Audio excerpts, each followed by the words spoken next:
Mesdames,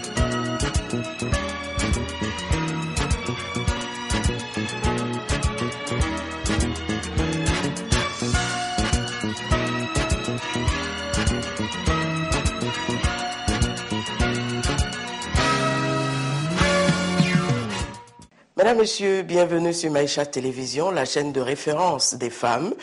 Elle se veut le porte-voix de toutes ces femmes qui se battent dans l'indifférence comme au devant de la scène. Elle veut porter leur voix, elle veut être le courroie de transmission de leur talent, de leur savoir-faire, de leur lutte, de leur combat et peut-être même de leur évolution. Et dans ce cadre, pour commémorer la Journée internationale de la femme, nous sommes très heureuses de recevoir l'une des pionnières de la lutte d'émancipation des femmes.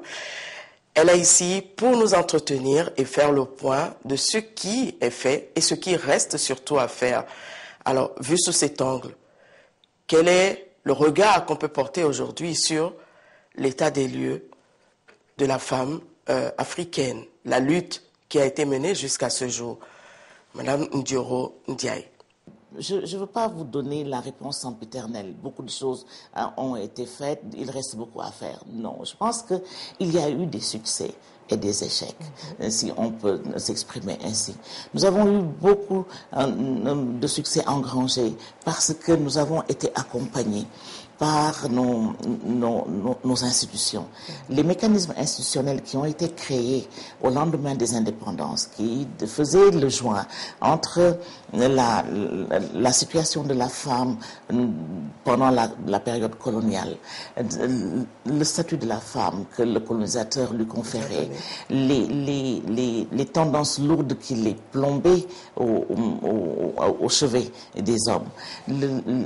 Quand nous avons tous accédé à l'indépendance, le mérite des premiers gouvernements, des premières républiques africaines, c'était d'essayer de s'asseoir ou de se baser sur les anciennes normaliennes. Vous vous souvenez, l'école normale de Rufisque, la plupart de nos mamans qui sont sorties de cette école ont été les leaders, les premières leaders femmes, soit dans le gouvernement, soit dans l'encadrement des femmes, soit également dans l'émergence d'une société civile et au sein de l'éducation, du secteur éducation. C'est là où les premiers balbutiements ont pu se voir après avoir semé les germes du changement au moment des indépendances. Mais qu'est-ce qui s'est passé? Est-ce que le poids sociologique a été aussi important pour que on sente cette rupture à un moment donné avant de reprendre la lutte?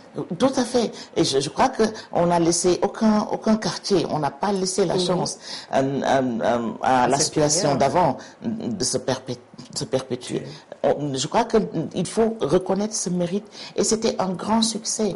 Elles ont été d'une grande force de frappe et ce qu'elles ont gagné non seulement dans ce premier combat, c'était aussi la visibilité, la présence. On réclame toujours davantage de présence. Et vous le voyez dans tous nos documents des Nations Unies, par exemple, que les gouvernements soumettent aux Nations Unies. La première des réclamations, c'est davantage de présence dans les structures de décision. À l'époque, c'était pas ce bout de phrase n'existait pas dans les réclamations, mais la visibilité, elle a commencé à être là, à être constatée. Une grande visibilité. La prise de parole, très peu de femmes à l'époque prenaient la parole parce que traditionnellement, nous la prenons à la maison, le soir dans les chambres, mais pas quand on était en public. Si bien que la sphère privée a toujours été dévolue, dit-on, aux femmes et la sphère publique aux hommes. Et les deuxièmes républiques ont absolument travaillé à renverser cette tendance-là. Ça, c'est une chose. Un autre constat aussi et qui me semble être un succès, c'est au niveau de l'éducation. On a pu créer des pontages, c'est-à-dire on a pu avoir des raccourcis. Quand c'était trop long, d'aller à l'école, d'être éduqués, de savoir pour pouvoir compter, lire, etc. Nous avons mis en place l'alphabétisation et l'alphabétisation fonctionnelle.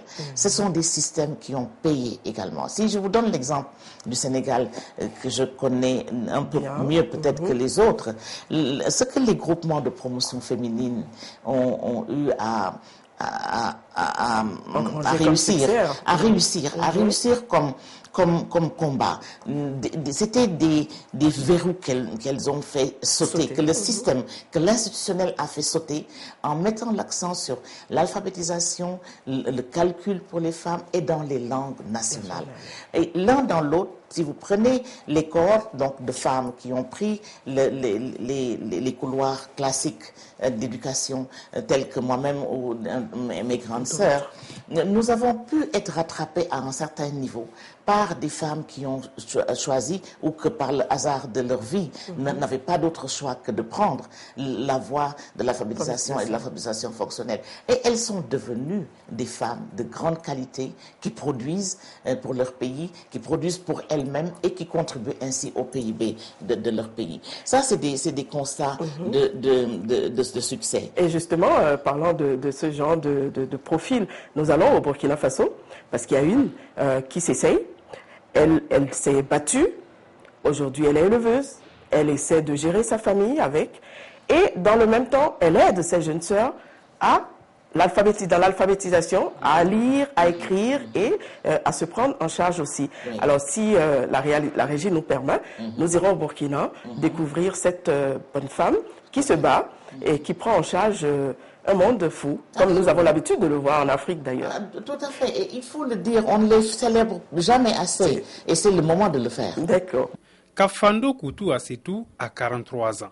Elle avance et rien ne la détourne de ce qui la fait connaître au-delà des limites de la boucle de Mohun. L'élevage, voici son activité. Sa vocation remonte à sa tendre enfance. Mais c'est véritablement dans les années 1990 qu'elle a commencé à voler de ses propres ailes. Au début, je faisais la lessive moyennant un paiement de 250 francs par lessive. Avec mes économies, j'ai d'abord pu acheter un mouton et ensuite des bœufs. Aujourd'hui, ses souffrances appartiennent au passé. Dans ses enclos, elle possède 20 bœufs, 60 moutons et une soixantaine de volailles. Elle s'est éloignée de toute commodité de la vie urbaine pour mener son activité. Pas d'électricité, pas de télévision pour suivre des feuilletons. Mais elle ne s'en plaint pas. L'essentiel, c'est de gagner sa vie.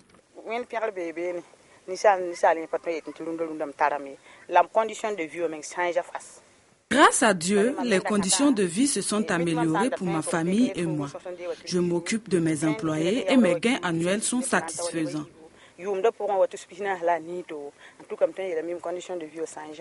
Hier comme aujourd'hui, Kafando Koutou Assetou bénéficie de l'appui financier et de l'assistance technique des ONG, des ministères en charge de l'élevage, de l'agriculture et surtout de celui de la promotion de la femme et du genre pour mener son combat.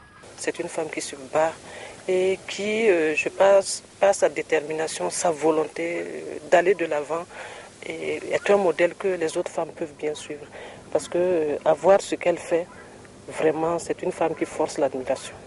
Le commérage, le vol et la paresse, voilà ce que déteste Koutou Assetou qui pense qu'être femme n'est pas une fatalité.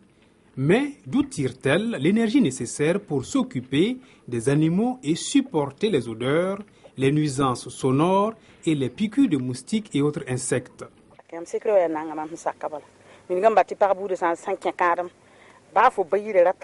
Mon secret, c'est que j'ai accepté de souffrir et cela m'a valu la réussite. Comme on le dit, la souffrance précède la réussite, surtout quand on sait compter sur Dieu. Mère de 4 enfants et avec 18 personnes à sa charge, Madame Kafando fait la fierté de son époux, ancien transporteur. Il se contente aujourd'hui de mécanique.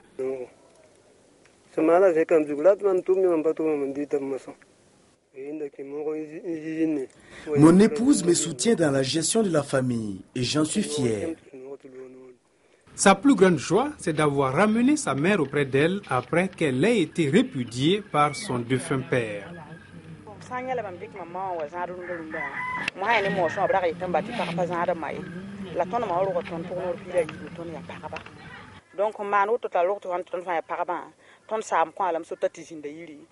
Ma mère a été répudiée pour n'avoir mis que des filles au monde.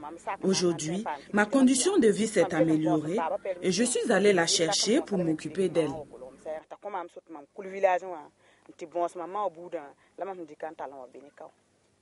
Aujourd'hui, auprès de l'une de ses 10 filles, l'octogénaire retrouve une nouvelle vie. Je bénis ma fille et je demande à Dieu de la bénir davantage afin qu'elle continue de s'occuper de moi. À la tête de l'association Benkadi Lomé réunissant environ 200 femmes, Koutou Assetou, qui a quitté les bancs après le certificat d'études primaires, sait que l'alphabétisation est l'une des options salvatrices pour sortir ses sœurs de l'obscurantisme. Elle a obtenu 3 centres où on y apprend à lire et à écrire en djoula et en moré, mais aussi à construire des dialogues en français. Le message fort qu'elle donne à ses sœurs, c'est de travailler, oser entreprendre, braver les préjugés, c'est la voie royale pour l'autonomisation économique des femmes. Réceptives, ces apprenantes caressent le secret espoir que parmi elles sortiront des couteaux à ses pieds. Madame Diaye, comme on vient de le découvrir, cette femme, elle se prend en charge avec son élevage. Aujourd'hui, elle estime qu'elle vit bien. Elle a récupéré sa mère qui a été répudiée par son père. C'est un exemple à saluer, encore une fois. C'est des choses que nous aurions pu faire, nous, peut-être, mais je suis convaincue qu'elle le fait tout aussi bien. Et il faut, dans une société, donner l'opportunité à chacun de s'exprimer selon ses talents. Moi, je suis d'avis que les hommes comme les femmes qui ont été instruits ou instruites, mais qui ont été également analphabètes, dans le système français, je précise bien ma pensée, eh bien, il faut qu'on leur donne l'opportunité de contribuer à la richesse de notre pays. Et ça, c'est une contribution. Elle contribue à l'éducation des filles, elle contribue à l'autonomisation. C'est ce qu'on appelle, dans toutes les tribunes, qu'on appelle autonomisation des femmes.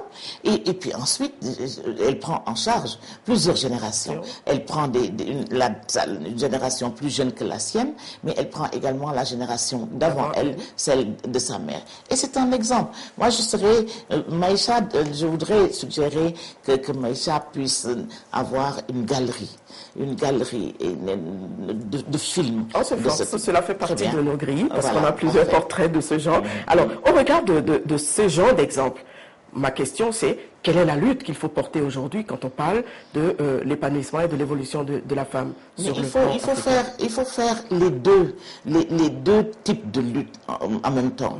Nous avons vu cette dame burkinabé faire le trajet qu'elle a fait. Son parcours est tout aussi valeureux et vertueux que le mien ou le vôtre. Et je pense qu'il faut faire les deux en même temps. Vous savez, on a eu une grande erreur, on a fait une grande erreur à un moment donné, peut-être pendant quelques années, peut-être 5-6 ans, mais où l'accent a été mis exclusivement sur la femme rurale. En tant que ministre de la Femme, moi, ce que j'ai pu observer comme expérience, et c'est contre quoi j'ai voulu me battre, et je n'ai pas eu le temps peut-être de réussir, c'est de prendre en même temps tous les fragments de la femme, c'est-à-dire de la composante femme, qu'elle soit instruite, non instruite, qu'elle soit politique de parti ou politique d'État, qu'elle soit de la société civile ou ailleurs, que je les prenne ensemble et que je les fasse marcher et évoluer en même temps, en parallèle. Il faut pas qu'on dise que on fait des programmes d'allègement des travaux féminins, c'est excellent, mais c'est seulement ça, le développement à la base. Je suis désolée, c'est pas seulement ça. C'est ça, en même temps que la démographie change, en même temps que la population change, en même temps que les filles grandissent et sortent d'une catégorie d'âge à une autre, leurs besoins sont aussi différents, leurs besoins changent, et un ministère en charge de la promotion de la femme doit pouvoir intégrer tout cela et opérationnaliser ses besoins en termes de programmes programme ou de projet, peu importe. Mais l'essentiel, c'est qu'on ne se focalise pas sur un seul aspect de l'émancipation de la femme. On émancipe une femme en la libérant des travaux domestiques lourds et en lui offrant un petit peu de temps pour qu'elle le traduise en éducation ou en santé ou en argent ou en richesse, en création de richesse. Mais également, on doit prendre en compte la petite fille qui rentre au CI, ce qu'elle va devenir 10 ans après. On doit prendre également les jeunes filles qui sont à l'université, dans quel secteur elles sont, comment on peut faire pour balancer les vides que nous constatons dans le secteur scientifique et technique par exemple, et accompagner ces jeunes filles jusqu'à la sortie. Au moment de l'emploi également, on doit pouvoir regarder les grilles des offres d'emploi pour savoir où sont les femmes, où sont les jeunes filles, avec quel diplôme elles rentrent dans tel secteur, quels sont les impacts qu'elles produisent dans les secteurs dans lesquels elles évoluent. Voici, moi, ma réponse à votre question. Je ne suis pas pour m'en tenir à un seul aspect de l'émancipation de la femme. L'émancipation de la femme, elle est plurielle, elle est multisectorielle, elle est multidisciplinaire et elle prend les tranches d'âge, les besoins exprimés par tranche d'âge chez les femmes. Et parlant justement d'agents de production, nous allons revoir un autre exemple. Elle est partie de la vente de l'eau et aujourd'hui c'est une femme d'affaires au vrai sens du terme, si vous permettez. Elle s'appelle Jamila. Très bien. Elle est du Niger. Très bien. Et c'est un exemple d'autonomisation et de prise en charge individuelle. Parfait. Son quotidien, Jamila le partage entre ses nombreux pressings, son fast-food, qui porte d'ailleurs son prénom, et ses autres activités. Le matin, quand je me lève, comme j'ai un fast-food, ce fast-food, j'aime tous les jours faire les achats frais. Là, je finis là-bas, rapidement, je viens au pressing. Je vois d'abord la journée. J'ai des camions qui font Lomé, Maradi et partout. C'est l'histoire édifiante de cette jeune femme analphabète et pauvre, mais qui, par la force du courage, de la volonté et de la persévérance, est passée d'un statut de précarité à celui de femme d'affaires émergente à Niamey au Niger. Quand j'avais vendu de l'eau, j'ai économisé jusqu'à 12 500 et j'ai acheté 4 chemises et j'ai vendu 4 chemises, j'ai eu 3 000 de bénéfices. J'ai dit, ça là c'est mieux encore plus que l'eau fraîche. J'étais dans le bureau d'un monsieur qui achète souvent des friperies avec moi. Il me dit, mais tu amènes des jolies friperies, toi.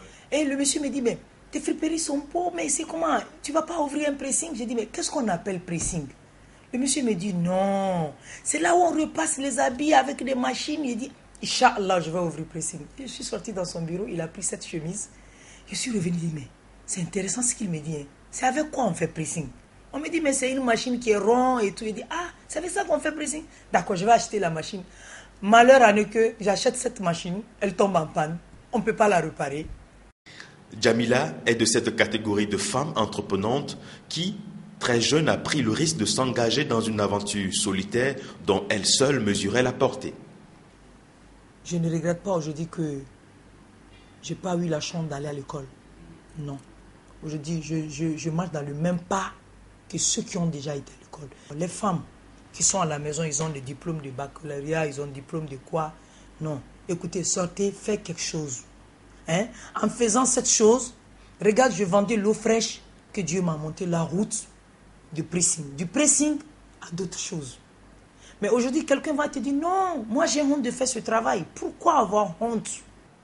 Aujourd'hui, soit plus de 10 années après, cette mère de 2 enfants et d'une trentaine d'années emploie plus d'une 50aine de personnes à travers ses différentes activités au Niger. Un chef d'entreprise redoutable, toujours au cœur de l'action.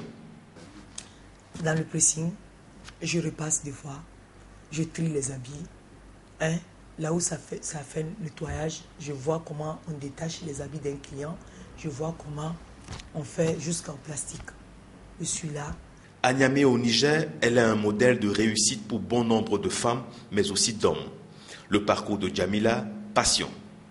Il y a d'autres femmes, là où ça me plaît encore, d'autres viennent me voir pour me dire que je voulais faire le pressing. Qu'est-ce que tu me conseilles? Je le dis là où c'est difficile, là où c'est facile. C'est à toi d'aller voir. Tout qu'on fait, on ne peut pas tout expliquer. C'est le chemin qui va t'expliquer ce que tu devais faire. Djamila reste persuadée que si les autorités actuelles du Niger concrétisent leur volonté de redynamisation du climat des affaires, cela serait bénéfique pour le renforcement des acquis et le développement d'autres activités génératrices de revenus. Ambitieuse, Djamila Massaoudou rêve d'aller encore plus loin et contribuer au développement économique de son pays, le Niger. Et à cette allure, rien ne semble l'arrêter. Alors, quand vous écoutez, quand vous voyez ça, quelle réaction vous avez? Ma première réaction, c'est qu'on fait fausse route quand on fait une compétition entre les deux. Parce que ce n'est pas une compétition. Ce qu'elle a fait, ce qu'elle a réussi est remarquable. Mais ce que d'autres ont réussi aussi en allant à l'école aussi est tout aussi remarquable. Ce qu'il faut jauger et apprécier, c'est le poids du service produit dans le bénéfice global que la société peut en tirer. Et Djamila, elle est partie de l'eau, mais on a moult exemples de Djamila, vous savez. Et c'est bien, parce qu'il faut donner encore une fois l'espace à tout le monde pour que chacun d'entre nous exprime la qualité ou son talent. Ce que je veux ajouter dans Djamila, j'aurais souhaité que Djamila soit mise en alter ego avec une autre Seynabou ou une autre Djouma de chez moi, pour qu'on voit quelles sont les difficultés que l'une et l'autre ont rencontrées pendant leur parcours. Par exemple, je donne l'exemple d'une grande styliste qui est hors pair, pleine de talent. Elle a été à l'école en même temps que nous, sinon avec nos jeunes sœurs, mais très peu de temps après, elle est sortie de l'école et elle a pris la même voie, peut-être pas au même niveau que Djamila, mais elle a été... tout le monde est fier d'être habillé par elle, tellement elle a des ciseaux d'or. Et elle est experte et c'est une femme chef d'entreprise parce que de la couture, elle a essaimé en créant d'autres choses, mille et une choses dont le Sénégal s'enorgueillit. Mais je pense que Djamila c'est une bonne chose. Moi, j'aurais aimé avoir, combien nous sommes 52% de la population ici en Afrique. J'aurais aimé qu'au Niger, au moins les 50% de femmes soit comme Djamila. Alors, quand on a ce genre d'exemple et que nous mettons l'accent sur la scolarisation tous azimuts des filles, puisque le programme existe dans nos différents pays, quelle leçon, quelle projection faisons-nous pour les jeunes filles de demain? Oui, et je suis contente que vous souleviez ce problème. Vous savez qu'en 1994, quand l'Afrique se préparait pour aller à Pékin, c'était l'une des priorités de la plateforme africaine préparatoire de Pékin, celle qui est sortie de Dakar et que j'ai eu l'honneur de présider. Eh bien, il y a eu... tout le monde a eu raison d'insister sur la scolarisation des filles parce que jusqu'à présent, c'est encore d'actualité. Nous n'avons pas atteint le niveau de scolarisation universelle malgré les efforts effectués par l'UNESCO, malgré les efforts effectués par nos pays et les bailleurs de fonds, et en particulier les ONG, il faut le dire. Parce que le système classique traditionnel de nos pays est soutenu, mais alors à tous les niveaux. On injecte de la ressource à tous les niveaux du système éducatif venant non seulement du multilatéral mais également des non-étatiques que sont les ONG. Donc c'est une chose. Parce que vous savez pourquoi il est noté dans l'ensemble de nos études que les femmes sont plus nombreuses en milieu rural qu'en milieu urbain. Ce qui justifiait d'ailleurs une bonne partie du focus que les premiers gouvernements... Tout à fait, la femme rurale. Mais après 2015, on va avoir des prémices, et même maintenant ça se sent, que la tendance va s'inverser. Qu'on va avoir de plus en plus de femmes en milieu urbain qu'en milieu rural, parce que toutes les jeunes filles qui sont nées en milieu rural depuis une dizaine d'années ou une quinzaine d'années ont pu regagner le milieu urbain ou suburbain et ont été à l'école. Ces petites filles vont être nos jeunes filles et c'est elles qui vont taper à la porte des emplois elles vont être donc des citadines et la morphologie de la démographie va absolument changer.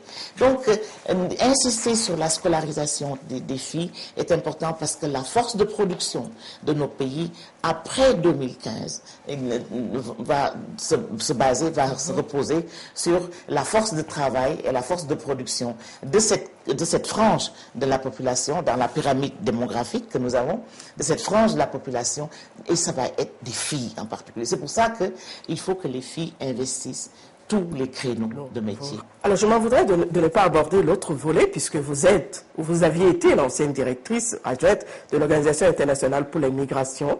Vous êtes présidente de l'Alliance pour la migration et le leadership, réseau des femmes leaders pour le réseau paix et sécurité pour les femmes de l'Afrique de l'Ouest. Je vais m'en arrêter là. Et juste pour embrayer sur les foyers de tension et ce que vivent les femmes dans ces différents coins de notre continent. Alors, quand vous voyez ce que souffre la femme aujourd'hui, vous qui avez eu ces charges, qu'est-ce qu'il faut faire ou qu'est-ce qu'il faut dire aujourd'hui pour que la dignité de la femme soit préservée dans ces conditions-là? Je commence par chez vous, je commence par le Mali et je veux dire ici, et je vous remercie de l'opportunité que vous me donnez encore, je veux dire toute notre solidarité avec les femmes du Mali. Je veux encore une fois singulariser leur bravoure, singulariser également la manière avec laquelle elles réagissent à cette crise. Elles sont encore très pudiques. Malgré tout, la femme africaine reste encore très pudique devant certaines situations. Et ça, il faut que les hommes le comprennent. Et je m'adresse à eux parce que c'est eux qui sont à la tête de la plupart des groupes de médiation, par exemple, la plupart des groupes qui négocient la paix dans les différents foyers de tension. C'est à eux que l'on donne la responsabilité de l'idée des équipes. Et je ne sais pas pourquoi d'ailleurs, et je ne sais pas pour quelle raison. Et j'aimerais qu'on nous explique pourquoi. Parce que je ne pense pas que seuls les hommes ont l'apanage de la vérité et de l'orthodoxie. Donc, je veux dire que pour les femmes maliennes, la première chose que je constate d'abord, c'est qu'aucun des leaders ici, aucun des groupes n'a intégré de manière correcte et harmonieuse cette composante-là. Et pourtant, elle pense, pourtant, elle reçoit des coups. Si elle ne le fait pas directement à cause des viols, tout le monde est au courant, des violences qui sont perpétrées sur elles, elles perdent leurs enfants, elles passent leur temps à les chercher, elles sont le plus grand nombre parmi les IDPs, les personnes internes déplacées, à l'intérieur du Mali, comme du Mali venant, soit la Mauritanie, soit le Niger, soit le Burkina, soit même au Sénégal. Donc, je pense que il faut payer tribut à ces femmes, mais il faut absolument secouer le cocotier. Il faut dire à nos autorités qu'au XXIe siècle, il est juste pas normal.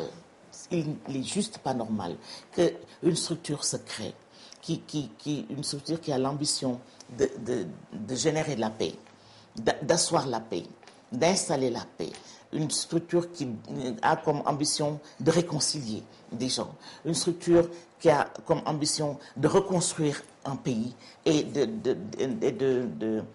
d'étouffer des foyers de tension, qu'il n'y ait aucune femme à côté des hommes quand on parle autour d'une table. C'est inadmissible. Et moi, je me refuse à croire que cela doit durer encore un moment.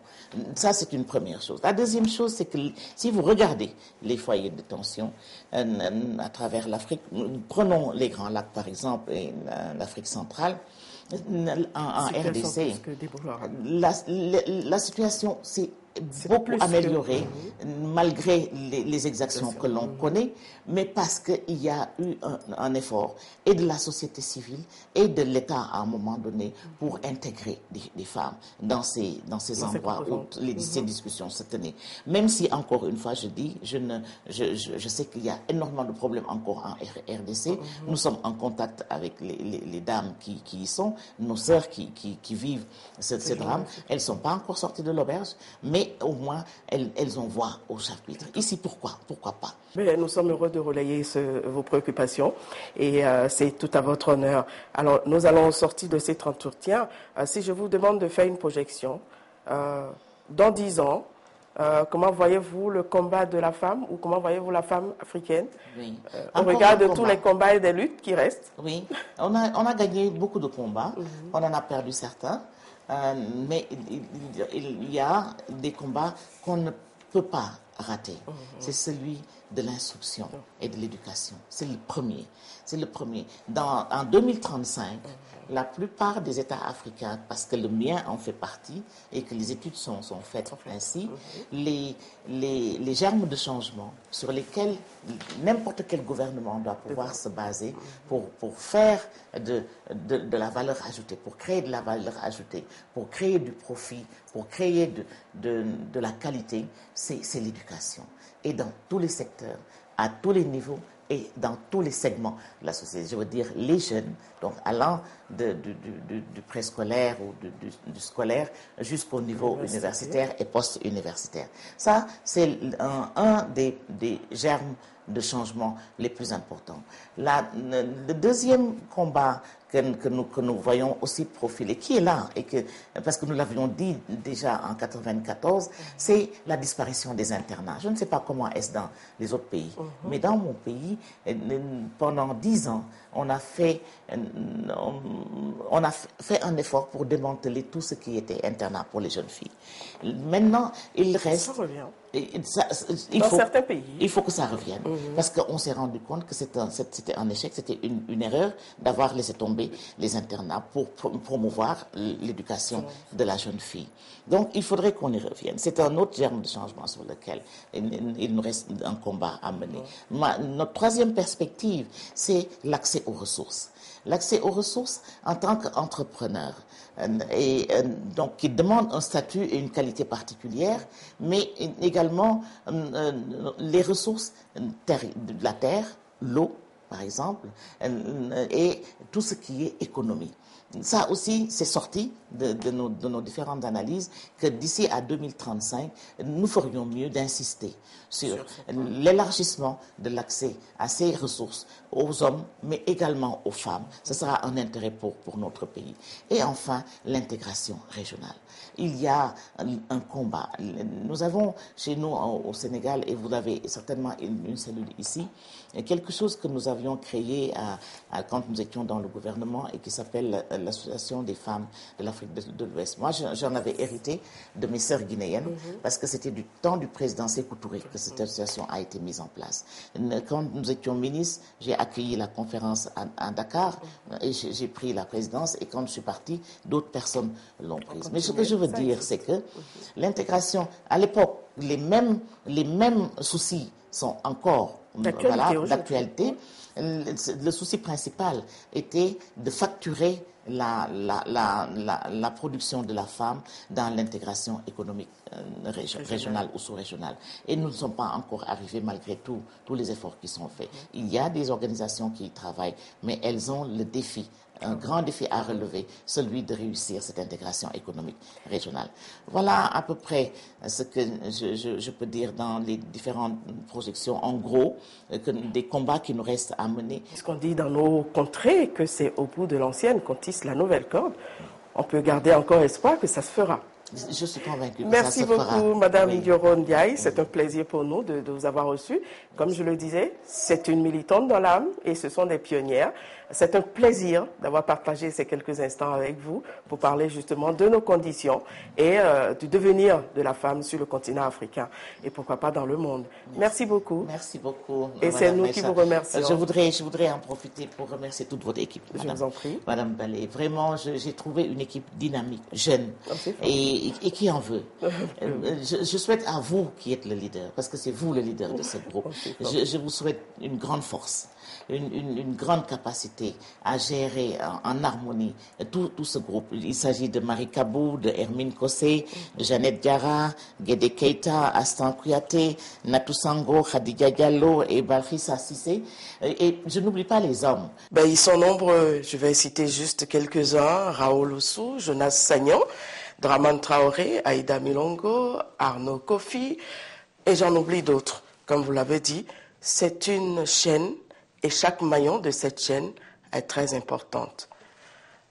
Merci de nous avoir accordé votre attention. Au plaisir de vous retrouver et bonne fête à toutes les femmes.